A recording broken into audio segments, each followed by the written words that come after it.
What's up everyone and welcome back to the World History Channel. Before we begin, please hit the subscribe button today. Let's get started. The real couple that inspired Beauty and the Beast led remarkably tragic lives. It's a tale as old as time, or at least as old as the 1500s. But the real couple that inspired Beauty and the Beast lived a tragic life. The real-life Beauty and the Beast were Catherine and Petrus Gonsalves, and they were treated like freaks of nature by Europe's kings and queens. Although the tale of Petrus and Catherine Gonsalves isn't the single inspiration of the tale, it has much deeper folkloric roots than that. Its optics match those of the fictional couple. Just like P.T. Barnum collected freaks in the 16th century, Europe's royal courts competed to find the strangest human for their amusement. Petrus Gonsalves, the Beast, was born with a condition that covered his face in hair. The French royal court kept Petrus for years to amuse the nobility by reciting Latin, and they even decided to arrange a marriage for Petrus as a joke. There are definitely some messed up things in the fictional story of Beauty and the Beast, especially if you start to wonder what happened after the movie ended. But nothing in the fairy tale version compares with the torments suffered by the Petrus Gonsalves family tree. When he was just 10 years old, Petrus Gonsalves was locked in a cage and treated like an animal. Lady Catherine Gonsalves was tricked by an evil queen into marrying a wild man that she didn't even meet until their wedding day. And what Europe's royalty did to the Gonsalves children is even worse. In the tragic story of Catherine and Petrus Gonsalves, there are no fairy tale endings. The real-life story did not have a fairy tale ending. In the Disney version of Beauty and the Beast, Belle is an intelligent, strong-willed beauty who falls for a man who has been cursed to look like a beast. In spite of the curse, the Beast has caring eyes and a soft interior, plus a fierce devotion to Belle. In between all the singing with dishes, twirling through candlelit ballrooms, and impromptu snowball fights, the couple falls deeply in love. Beauty and the Beast get a fairy tale ending when their love breaks the curse, and the two live happily ever after in a castle. The story is pretty much the same in the 1991 animated movie and the 2017 live-action remake. But the real-life couple that inspired the story did not get a fairy tale ending, and there was no curse to break. The Beast had to live with his condition for his entire life. The real Beast was locked in a cage and shipped off as a present to a king. The real Beast, though he didn't like to be called a beast, was a man named Petrus Gonsalves.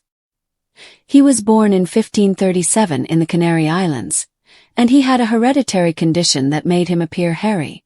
Instead of being treated like a person, Petrus was dismissed as a wild man. Stories of wild men had flourished for centuries. They were seen as more animal than human, barbarians that lived on the edges of civilization. And unfortunately, everyone assumed that young Petrus was somehow not fully human because of his condition. When he was only 10 years old, Petrus Gonsalves was locked into an iron cage where he was given raw meat and animal feed. In 1547, young Petrus was shipped off to France as a gift to King Henry II of France for his coronation. At the French court, Petrus was locked in a dungeon and seen as a savage. Once Petrus arrived in France, he was immediately locked in a dungeon for observation, as if he were a wild animal. The court's doctors and academics poked and prodded Petrus and concluded that he was not a wild man. He was a 10-year-old boy with soft, thick hair growing on his face and limbs. Petrus even told them his name, which the French transformed from Pedro González to Petrus Gonsalves. King Henry declared that Petrus should receive an education. In the king's eyes, Petrus was still a savage who was incapable of learning, so Henry did not expect Petrus to succeed. But young Petrus shocked the court by becoming fluent in Latin and learning noble etiquette. After disproving the stereotypes about beasts, Petrus became an important court guest. Petrus was treated like a human pet at France's royal court. Once Petrus proved himself an even greater curiosity, a savage who could be educated. He became an important figure in King Henry's court. Along with his noble education in at least 3 languages, Petrus was allowed to dress like a nobleman and eat cooked food. The king even reportedly took a liking to Petrus, which was considered a great honor in the 16th century. But in spite of the improved treatment, He was no longer locked in a cage or stashed away in a dungeon. Petrus was still seen as less than human, a freak of nature meant to dazzle visitors to the court. Just as dwarfs were kept at royal courts for entertainment, Petrus was treated like a human pet. Artist Agostino Carracci even painted a portrait of 3 of the members of King Henry's court, where Petrus was shown naked, wearing only a small fur, as a symbol of his status as a wild man. The portrait was titled Hairy Harry, Mad Peter and Tiny Ammon. Petrus had a rare disorder that caused hypertrichosis, or excessive hair growth. Petrus was the first recorded person to suffer from hypertrichosis, a condition that caused excessive hair growth on the body. Hypertrichosis is extremely rare. There are only 50 known cases in history. Dermatologist Sarah K. Taylor reports that, since the Middle Ages, approximately 50 individuals with congenital hypertrichosis have been described, and, according to the most recent estimates, approximately 34 cases are documented adequately and definitively in the literature. But the French court didn't care about Petrus's condition. They just wanted to marvel at the savage who dressed like a nobleman. Queen Catherine de' Medici thought it would be hilarious to marry off Petrus to a beautiful woman. After King Henry's death, his wife and mother to his heir Catherine de' Medici became the Queen Regent of France. She had a reputation for devious actions, like when she invited her religious rivals to Paris for an arranged marriage and then ordered thousands of people slaughtered in the streets. Queen Catherine thought it would be hilarious to arrange a marriage for Petrus, but she decided not to tell his future bride about his condition. Queen Catherine found her beauty in a young maiden who was also named Catherine. She was the daughter of a royal court servant, and the queen couldn't wait to see what kind of children the beauty might produce with the beast. Would they be covered in hair like their father? Queen Catherine hoped to manufacture her own royal pets from the unconventional arranged marriage. The beauty met Petrus on their wedding day, and she was in for a shock. When Queen Catherine de' Medici announced to the maiden Catherine that she would soon wed, there was no way to reject the queen's arranged marriage. Just as royalty were often married off without their say, kings and queens could dictate the marriages of their court followers. But Queen Catherine had a surprise for the unsuspecting bride. Her husband was covered in hair. Catherine's reaction to her husband's appearance was not recorded, but rumors swirled that the beauty was initially unhappy with the union. Certainly, finding a wild man at the end of the aisle must have been quite a shock for young Catherine. But over time she came to care for Petrus, and the two were married for 40 years. The couple went on to have 7 children, and 4 of them had hair like their father. Within a handful of years after their wedding, Catherine and Petrus had 2 children, neither of whom were born with their father's condition. Queen Catherine must have been disappointed that her experiment didn't work. But then the next 2 children were born covered in hair, proving to Europe's nobility that beauty did not necessarily always conquer beasts. Catherine and Petrus had 7 children total, and 4 of them were born with their father's condition. Europe's royal courts went crazy for the Gonsalves family, and the family spent much of their time touring around Europe so that nobles could gawk at them. The Gonsalves family was passed around Europe's royal families. Catherine, Petrus, and their children were sent on tour to entertain Europe's royalty. Across Europe, people marveled at the wild family, and naturalists studied the children. In the 1580s, the Gonsalves family had their portraits painted at a number of courts.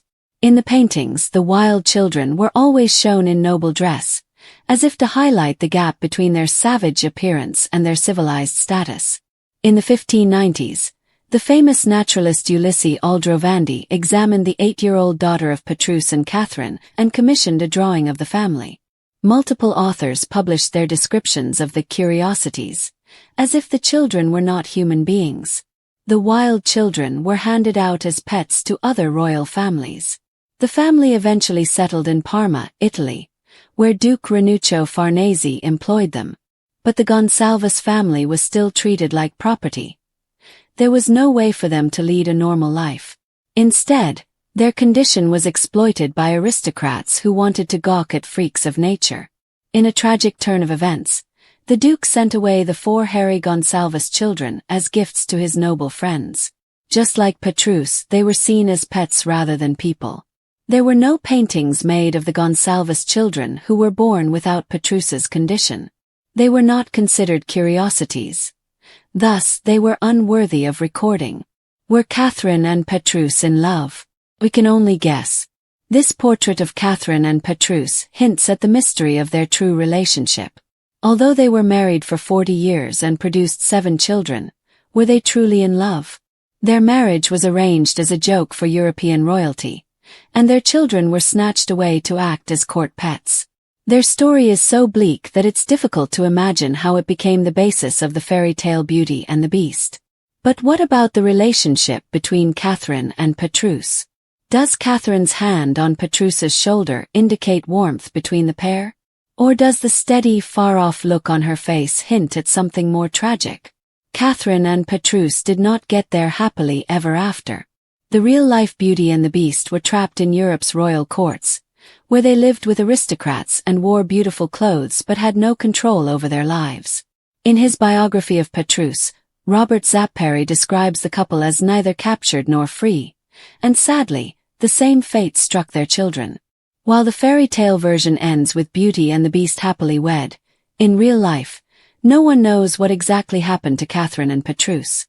After being shuffled from one court to another, they eventually settled in the small village of Capodimonte in Italy. Catherine died in 1623, according to the town's registrar of death, but there is no record of Petrus's death.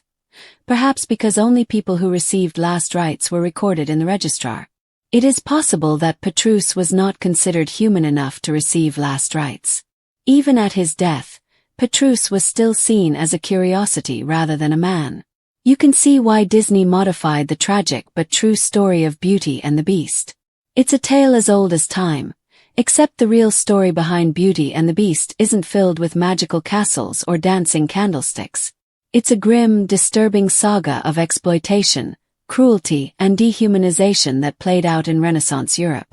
The couple that most closely resembles the Beauty and the Beast we know from fairy tales were Petrus Gonsalves and Lady Catherine, a man with a rare medical condition that caused excessive hair growth, and a woman forced into marriage by a power-hungry queen looking to entertain herself at the expense of 2 people's lives. Their story wasn't an enchanted romance. It was a tragic experiment, a grotesque spectacle for elite amusement, a disturbing testament to how little agency different people had in a world that measured human worth by conformity and aristocratic curiosity. And while many romanticize the story of Belle and her cursed prince, the truth is far darker, and far more heartbreaking. Petrus Gonsalves was born in 1537 in Tenerife in the Canary Islands and suffered from hypertrichosis, a rare genetic disorder that caused his body, including his face, to be covered in thick hair. Though today we understand hypertrichosis as a dermatological condition, in the 16th century, people believed Petrus was a wild man, part beast and part human, the kind of mythological creature whispered about in medieval folklore. At just 10 years old, Petrus was locked in a cage and fed raw meat like an animal. His captors viewed him not as a boy with a medical condition but as a curiosity, a freak of nature to be gawked at and eventually given as a living gift to King Henry II of France. When Petrus arrived in France, he wasn't welcomed. He was imprisoned in a dungeon and examined by royal physicians like some exotic animal. The doctors were shocked to find that the beast could speak and had intelligence. They renamed him Petrus Gonsalves, Latinizing his identity to fit their academic records. King Henry, intrigued by the oddity, ordered that Petrus be educated, expecting he would fail spectacularly and thereby confirm the prevailing view that he was a monster in human form. But Petrus excelled. He mastered Latin, court etiquette, and aristocratic manners. In doing so, he shattered the notion that he was merely a freak. Yet, ironically, his intelligence only made him more fascinating to the court, not more human. His ability to assimilate into noble society didn't earn him freedom or respect. It turned him into a walking contradiction, a beast that could act like a man, and thus an even better court novelty. He was still paraded before foreign dignitaries, still painted as a wild man dressed in velvet, and still above all owned. He became a living contradiction designed to dazzle and disturb, a hairy man reciting Virgil, a brute in brocade, the noble savage reimagined for 16th-century French entertainment. The royal court used Petrus the way 19th-century circuses would later use sideshow acts. They weren't interested in who he was but in what he could be made to symbolize. After King Henry's death, Queen Catherine de' Medici took over as regent, and if you're hoping she treated Petrus better, you're going to be disappointed. Catherine de' Medici was not known for compassion. She was known for power plays and Machiavellian schemes. In a move that speaks volumes about how Petrus was perceived, she decided to arrange a marriage for him, not out of kindness but as a twisted joke. She selected a young, beautiful servant from her court, also named Catherine, and arranged the wedding without ever telling her about her future husband's appearance. Catherine, the bride, met her husband for the first time on their wedding day and discovered she was to marry a man who looked like no one she'd ever seen. Hairy, hulking, and famously strange. We don't know how she reacted because no one cared to record her response. Was she horrified? Resigned? Did she cry? Did she panic? Her personal feelings were irrelevant in the eyes of royalty. This wasn't a love story. It was a science project, a bizarre joke staged for royal entertainment. But over time, Catherine and Petrus reportedly grew close. Despite the inauspicious beginning, they stayed together for 40 years and had 7 children, 4 of whom inherited their father's hypertrichosis.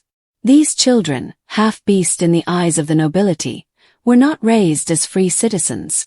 They were passed around European courts as living collectibles, a kind of aristocratic Pokémon.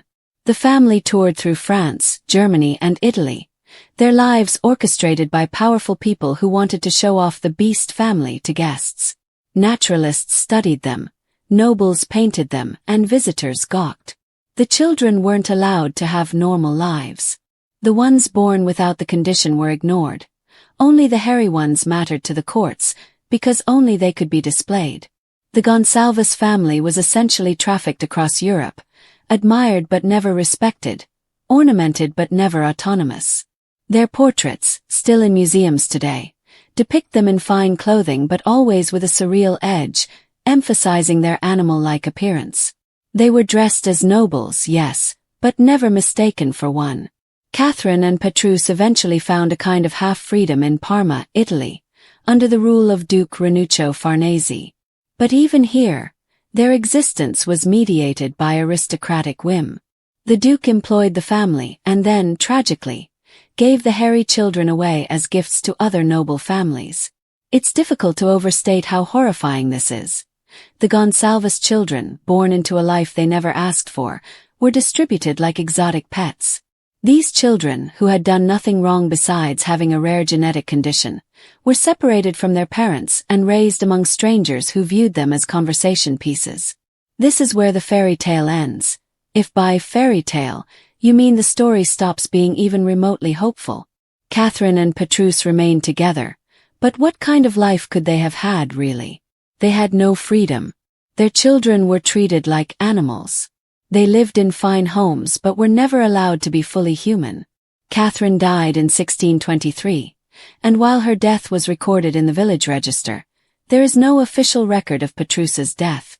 It's likely that he died around the same time, but there's a haunting possibility that his death wasn't recorded because he was not granted the last rites.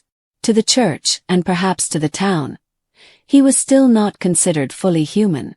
Even in death, Petrus may have remained a curiosity, something strange, not someone sacred. The tragedy of Catherine and Petrus Gonsalves isn't just that they were treated poorly.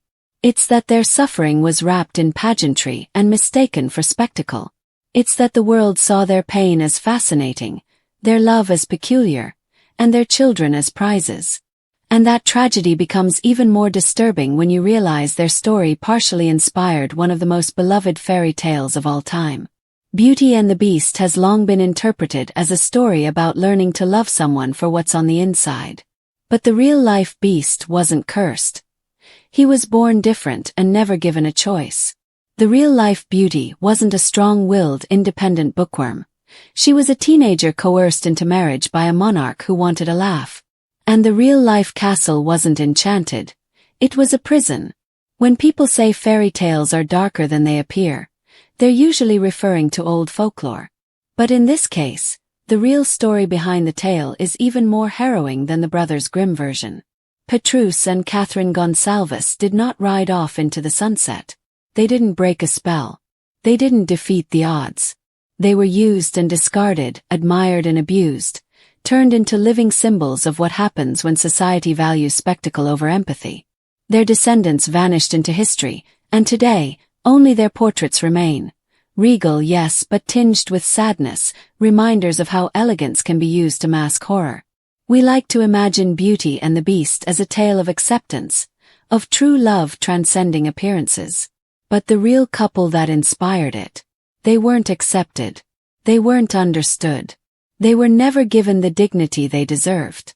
And that's the saddest part of all.